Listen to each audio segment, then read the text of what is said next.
في حاجات بتساعد على العقوق وعقوق الأبناء. عارفة، مش أنا اللي دايما بقولك اعتزل ما يؤذيك؟ بس في الموضوع ده بالذات أنا غيرت مبدئي، اضربيهم وبعدين اعتزليهم. ما هو عارفة انتي لو ما عملتيش كده مش هقدر أقولك غير كلمة واحدة بس. اوه نو، انتي ست هفق. السلام عليكم ورحمة الله وبركاته، وحشتوني جدا جدا جدا. عاملين ايه؟ كل سنة وانتوا طيبين. هفضل أقول لكم كل سنة وانتوا طيبين من دلوقتي لغاية بعد العيد. خلاص كلها أيام ورمضان على وصول يا بنات هيبدأ. النهارده جايه لكم بروتين قوي جدا جدا جدا. ما اقولكمش انا الوحيده يعتبر اللي لسه ما عملتش زينه رمضان وشويه كده معايا. اقول لكم ان ولادي جننوني. ماما تيتا عملت زينه رمضان وخالته هتعمل زينه رمضان، احنا هنزين بيتنا امتى؟ فما اقولكمش بقى، قلت عشان ابدا زينه رمضان بصراحه كنت قلبت سلحفه اليومين اللي فاتوا عشان شويه حاجات كده كتير. فقلت لا بقى مفيش وقت، خلاص لازم افرحهم ونعيش الاجواء. فمسكت بقى الريسبشن، جايه لكم النهارده بالريسبشن، مش هسيب حته فيه غير وتتلمع وتبقى بتبرق. فجايه لكم بروتين قوي قوي قوي قوي قوي. فاللي عايزاه منكم كده لايك حلو، كومنت قمر، ما اشتركتيش اشتركي في القناه وتابعي معايا.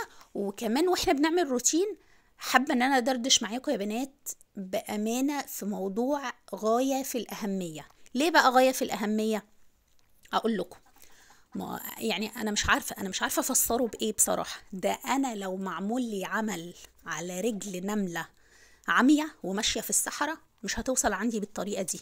يعني ان انا اروح اي مكان او اروح في نفس اليوم اسمع يعني كذا قصه بنفس الطريقه، يعني لا كده كتير عليا والله العظيم. قلبي بجد مش مستحمل. يعني اقول لكم في اليوم ده اتوجع قلبي بطريقه ما تتخيلوهاش. فتعالوا بقى ندردش سوا في الموضوع اللي قلت لكم عليه، وفي نفس الوقت نخلص تنظيفات الريسبشن عشان يبقى جاهز معانا لزينة رمضان، لتعليق الزينة على طول. يعني النهارده هخلص تنظيفه بالكامل وهيبقى واقف معايا على تعليق الزينة بس. اقول لكم ان انا في اليوم ده، ما انا قلت بصراحه مش هيتحرق دمي لوحدي، لازم اقول لكم كده وتقولوا لي ايه رايكم. هل ده طبيعي؟ هل الحالات دي فعلا منتشره وكتيره، ولا انا بس اللي حظي حلو جدا فقابلت كل الحالات دي؟ ولاجل حظي ان انا اقول لكم في نفس اليوم اشوف اكتر من حاله بالطريقه دي. يعني حالتين في نفس اليوم، وحالة تالتة لما بحكي مع واحدة صاحبتي عليهم فحكيت لي حالة تالتة نفس النظام. فاهمين؟ مع اختلاف الأحداث بسيطة جدا. طول عمرنا ان احنا بنعرف دايما إيه من احنا وصغيرين بندعي يا رب ارزقنا بر ابائنا، يا رب ارزقنا برهم ورضاهم وكده. بس هل جه علينا وقت لدرجة ان احنا نبقوا خايفين من بدل ما انت تكوني عاقة لباباكي ولمامتك تكوني عاقة لأولادك؟ عقوق الأبناء، ان انا اللي اكون عاقة بيهم. يعني حاسة ان هي حاجة ما كانتش منتشرة زمان زمان وما كناش بنسمع بيها. بس اللي شفته لا، ده عقوق الأبناء منتشر بطريقة ما حصلتش. يعني انا مش عارفة هم ازاي كده. بصوا، ما انا في كلمتين محشورين كده وكاتمين على قلبي، وقلت بصراحة لازم افضفضهم معاكم بالذات قبل ما ندخل في شهر رمضان، شهر عبادة وشهر راحة نفسية. فقلت لازم انا دردش معاكم فيهم عشان احس ان انا ارتاح. اقول لكم ان بدأ معايا اليوم بايه. رحت اجيب ولادي من المدرسة كأي يوم عادي ما فيهوش اي تغيير، ومستنية قدام باب المدرسة وقلت هستناهم. هل اذنبت؟ هل عملت حاجة غلط؟ اكيد لا. وقفت حبيبة قلبي منك ليها، لقيت جم وقفوا معايا تانيين، امهات تانيين. فاحنا واقفين لسه بقى الولاد ما طلعوش، فبنتكلم على التعليم وازاي الولاد الجيل ده صعب شوية ومتعب ومش عارفة ايه وحاجات كده. وفي نفس الوقت مش بينفع ان احنا نستعمل معاهم اسلوب الضرب، مش هينفع يتربوا زي ما احنا اتربينا، مش بيتقبلوا كل حاجة. والاقي الحوار يتحول مرة واحدة ان كل واحدة فيهم تحكي على موقف يخص ولادها. بس انا اقول لكم ان انا في اليوم ده جات لي حالة ذهول. والله العظيم يا بنات كنت واقفة مذهولة. ايه اللي انتوا بتقولوا ده؟ انتوا عايشين معانا على الكوكب ده ولا انتوا جايين من كوكب المريخ ولا ايه؟ بدأت بواحدة بتقول ايه؟ بتقول انا ضرب ايه يا جماعة اللي انتوا بتتكلموا عليه؟ انتوا بتقولوا ان انتوا ما بتحبوش تضربوا ولادكم دايما ومش عارفة ايه. امال انا اعمل ايه اللي ابني انضرب من سلفتي وقدام عيني وانا موجوده وما قدرتش ان انا ادافع عنه. وكل ده ليه؟ عشان هي كانت عايزه تاخده، عايزه تبعته يشتري تقريبا حلويات لبنتها، والولد مرضيش عشان كان بيلعب، وممسكيه رنيه علقه، ومامته قاعده وما عملتش اي حاجه. بتقول انا من كتر ما اتأثرت بالموقف عيطت بس ما قدرتش اعمل حاجه. نعم؟ ايه؟ تاني بتقولي ايه؟ احسن انا بالنسبه لي اللي انتي بتقوليه ده حاجه كده مش متخيلها. يعني ايه انتي كنتش قاعده؟ ويعني ايه كل اللي انتي عملتيه ان انتي عيطتي وما تدخلتيش ولا حشتي عن ابنك وتضرب ابنك وانتي موجوده؟ ده اللي هو ايه ان شاء الله؟ ده اسميه ايه يعني؟ قالت لي لا اصل انتي ما تعرفيش، اصل جوزي قايل لاخواته، وانا كده كده ولادي هم ولادكم، وكسروا وانا جبس، اي ولد يغلط ولا حاجه كسروا وانا جبس. نعم؟ اقول عليكي ايه؟ يعني انا اقول لكم كنت واقفه خلاص جبت اخري بقى، اللي هو انتي ايه اللي انتي بتقوليه ده؟ رحت قلت لها كسروا وانا جبس؟ والله العظيم ما حد عايز يتكسر وما يلاقيش حد يجبسه غيرك انتي وجوزك. عارفين اول حاجه جت على بالي اول ما قالت لي الكلام ده؟ سؤال واحد بس حسيته ان هو خطر على بالي، وقلت لها طب ممكن اسالك سؤال؟ هو انتي بتقدري تضربي ولاد سلفتك زي ما هي بتضرب ولادك؟ راحت قالت لي لا ما اقدرش، ولا حد فينا يقدر. قلت لها نعم؟ قالت لي اصل سلفتي دي جابت ابنها ده بعد 13 سنة، فابنها ده غالي عليها قوي، والعيلة كلها ما حدش يقدر يلمسه عشان ده جاي بعد شقة. نعم يا اختي؟ يعني هي ابنها جاي بعد شقة وابنك انتي اللي جاي؟ ايه هو انتي جايباه من كارفور ولا تكوني حبيبتي كسبتيه في كيس توي سيتي مثلا ولا حاجة؟ هو ايه الكلام ده يا جماعه؟ واللي صدمني اكتر ان واحده من اللي واقفين راحت قالت ايه، لا ما هي برضو ما ينفعش تنزل مستواها لمستوى سلفتها اللي بالطريقه دي، لازم برضو تحافظ على برستيجها. برستيج مين يا ام برستيج؟ لا يا بت اقولك على حاجه، انزلي حبيبتي علميها الادب وبعدين ارجعي لبرستيجك تاني. طول عمري بقول لكم اعتزل ما يؤذيك، وفعلا ده مبدأ انا ماشيه بيه في حياتي، بس في الامور اللي تخصني. انما الموضوع لما يوصل لولادي والموقف شبه المواقف اللي انا سمعتها دي، لا معلش، اضربيها الاول وبعدين اعتزليها. انتي عارفه ليه بيعملوا مع ولادك انتي بالذات كده؟ لاني من جواهم بيقولوا اوه نو دي ست هفق، فاحنا نضرب ولادها براحتنا ومحدش هيقدر يعمل لنا حاجه. هي نفسها بتبقى موجوده ولادها بينضربوا وما بتقدرش تتكلم ولا تقدر تقوم تدافع عنهم. يعني انا مش قادره ان انا اديكي مثال، بس ابسط حاجه يعني ده انتي لو شفتي قطه في الشارع وحد حب يلمس ولادها بتاكله. قلت لها اقسم بالله ولادك عمرهم ما هينسولك المواقف دي مهما كبروا. احنا مش جايبين الولاد دول عشان نعذبهم، دول نعمة المفروض نحافظ عليها لاننا هنسأل عليها يوم القيامة. انا مش متخيلة فكرة ابني اللي انا مفروض اكون حمايته وامانه ومصدر قوته في اي مكان، اني اشوفه بالمنظر ده وان حد يأذيه الاذى الفظيع اللي عمره ما هينساه وابقى انا واقفة بتفرج عليه. ده المصيبة ان انتي موجودة. عارفة لو ما كنتيش موجودة يمكن كان هيبقى لك عذر قدام ابنك وتقولي انا لو كنت موجودة كنت هجيب لك حقك. بس انتي متخيلة انتي كسرتي حتة الامان اللي بينك وبين ابنك ان هو يستمد قوته منك، انتي ضيعتيها. بصوا انا ما بحبش السلبية بالاخص في المواضيع اللي تخص الولاد. ولادي خط احمر، مش كل من هب ودب يجي يمد ايده عليهم ولا حتى يبص لهم، ده انا اخزق له عينيه يوم ما يبص لهم. واللي تقولي ما هي ممكن ست غلبانة وضعيفة وما قدرتش عليهم، لا مفيش حاجة اسمها كده، هي ملهاش علاقة بالقوة او بالضعف. انتي حتى لو انتي جسمانيا ضعيفة واللي قدامك ده قوي، فتخيلي انتي حاسة نفسك ضعيفة قدام الشخص الكبير ده اللي بيفتري على طفل، اللي هو يعني مفيش مقارنة اساسا.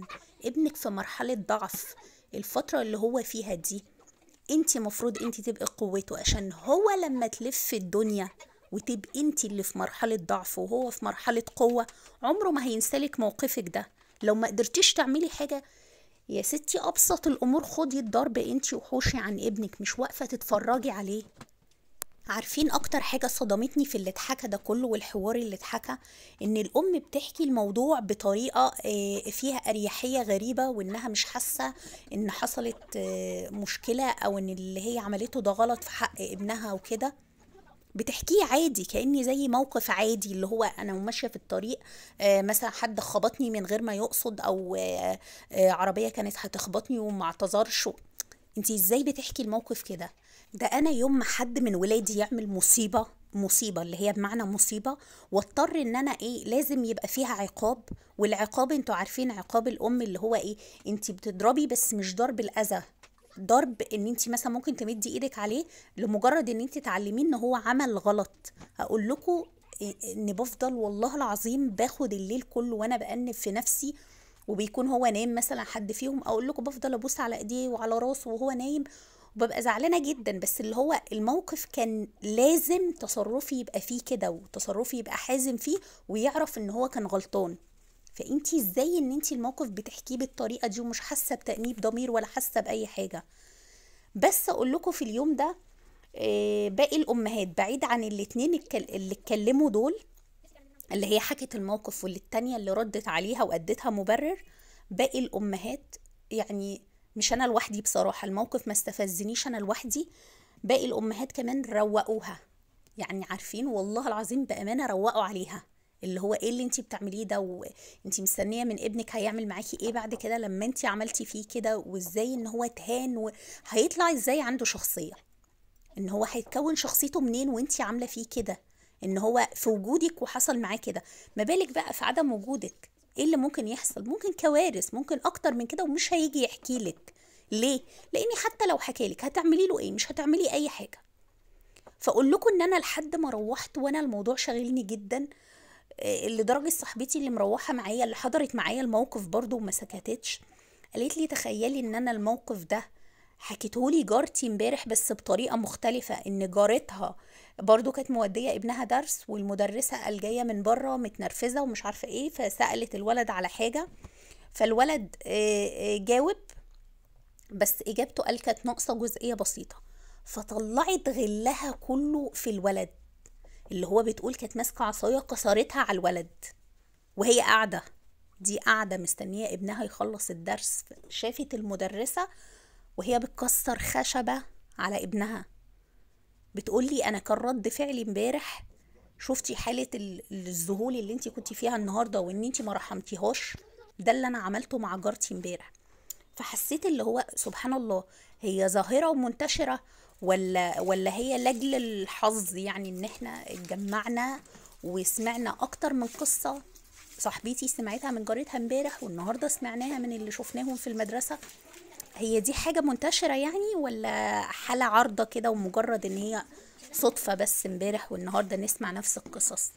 فحسيت ان هو يعني سبحان الله، دايما بيقولك ايه، عاونوا ولادكم على انهم يبروكوا، ساعدوهم ان هم يبروكوا ازاي، ان انتي تحاولي من صغرهم تقربيهم من ربنا، وتحاولي تقربيهم منك وتحببيهم فيكي، عشان بعد كده لما انتي تكبري هم يبروكي. فتخيلي ان انتي تعملي في ابنك كده، هل منتظرة منه بعد كده ان هيبقى فيه بر من ناحيته؟ بس فكان الموضوع ده ما اقولكمش، انا كان نفسي اقول لها بت انتي مش، اقول لك ايه،